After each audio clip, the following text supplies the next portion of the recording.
আমাদের মতন যারা ছোট ফ্যামিলি, ছোট ইনকাম যারা আছেন তা করে বলি, মনে কিছু নিয়েন না, সবাইকে বুঝাইয়ে বলতেছি। ঘটনা হয়েছে কি জানেন, আপনি হাসি হয়ে কান্না হয়, সবার জন্য সব কিছু করছেন, নিজের লেগে কি করছেন জানি না, কিন্তু ফ্যামিলি তাইস পর্যন্ত শুনছেন কিরে আপনি কিছু লইছেন, কিরে ভাই তুই কিছু লইছ, কি রে ভাই বড় ভাই তুই কিছু লইছ, এরকম কোনো শব্দ শুনছেন?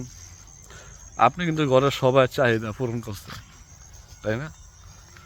কিন্তু এইটা একবারও আইলো না যে ঘরের চাহিদা শব্দ পূরণ করলাম, ঘরের ফ্যামিলিরা কেন জিজ্ঞাসা করলো না? ভাই একবার যদি জিজ্ঞাসা করে ভাই, জানেন মনটা এত খুশি হয়,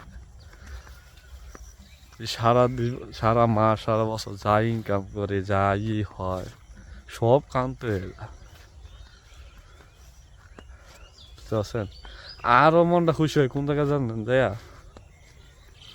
ঘরের বউ যে সময় দেখা যায় হরি বউ মিললে কাজ করতেছে, ওই সময় আরও মনটা খুশি হয়ে যায়, আরও বেশি মনটা খুশি হয়ে যায় যে সময়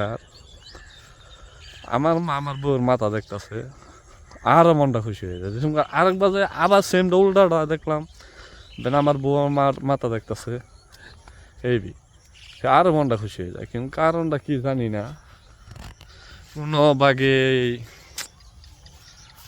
আমি মিলার হইতাছি না। এত কিছু করার পরও কেন যে মিলতেছে না আল্লাহ জানে। আঙ্গুল ছোট ছোট মানুষের ভবিষ্যৎ আসলে অন্ধকারী, বুঝমান কম, সাপোর্ট কম, বুদ্ধি দেওয়ার লোক কম, সব দিক দিয়ে কোনো দিক দিয়েই শান্তি নেই। লাস্টে কি হয়েছে জানেন, আমার দিক দিয়ে যেমন আমি বেশি খারাপ হয়ে যায়, এই যে এরকম একটা জায়গাতে একা একা একা একা একা একা ওই করি, সময় কাটাই। আল্লাহ হাফেজ।